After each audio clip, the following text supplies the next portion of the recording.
For 300,000 years, a human being was almost never alone, not for an hour, not for a single night. Today, someone can go weeks without saying a word out loud to another person, and that's not the strange part. The strange part is what it's secretly doing to the body. For almost all of human history, you lived inside a group of 20 to 150 people, and you never really left it. You ate with them, you worked with them, you slept within arm's reach of someone else every single night of your life. There was no version of alone time. The concept didn't exist yet. And if you were ever cast out of that group, exiled, abandoned, it wasn't a sad inconvenience. It was very often a death sentence. Your body still remembers that, even now. Loneliness doesn't just feel bad. It triggers the same stress response as a physical threat. As far as your nervous system is concerned, being alone for too long is dangerous.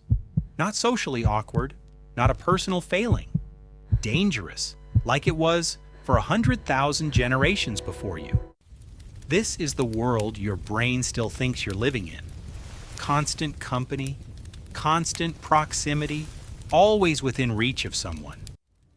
So what happens when that world disappears completely and nobody tells your nervous system? Somewhere in the last 100 years, that world quietly came apart. More humans live alone right now than at any point in recorded history. And somehow, we also have more connections than any humans who have ever lived.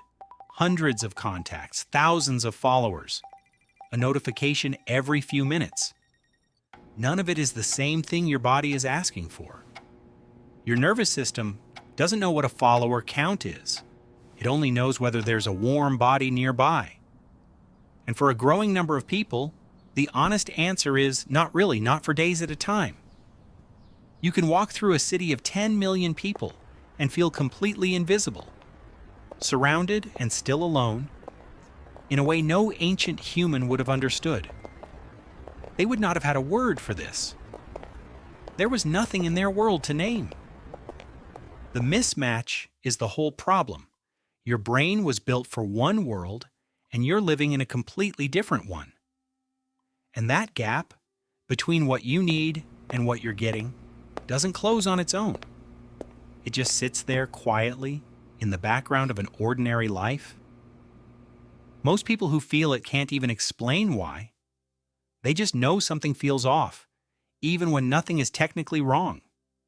That feeling has a name now. Researchers call it the loneliness epidemic. And it is, by almost every measure, getting worse, not better, as the world gets more connected. This isn't a story about technology being evil. It's a story about a body that's still running on instructions written 300,000 years ago. And nobody updated the instructions. So the question isn't whether this is fixable. The question is whether you even know what your body has actually been asking for this whole time. Here's the part that actually matters. Solitude itself was never the enemy. Ancient humans who chose a moment alone to think, to grieve, to simply sit, were fine.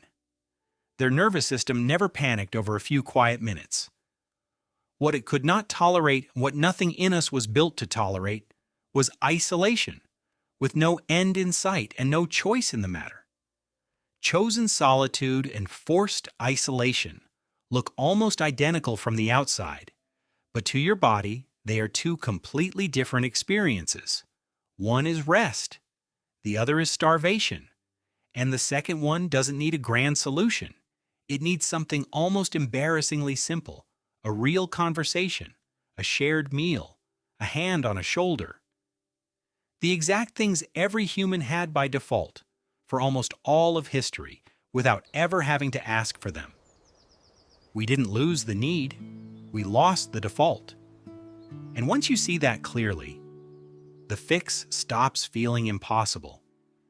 It just means noticing when you've gone too long without the thing your body has been quietly asking for the whole time. 300,000 years of never being alone built the version of you that's reading this sentence right now. That history didn't disappear. It's still running, quietly, underneath everything you feel. Maybe that's worth remembering. The next time a room feels a little too quiet,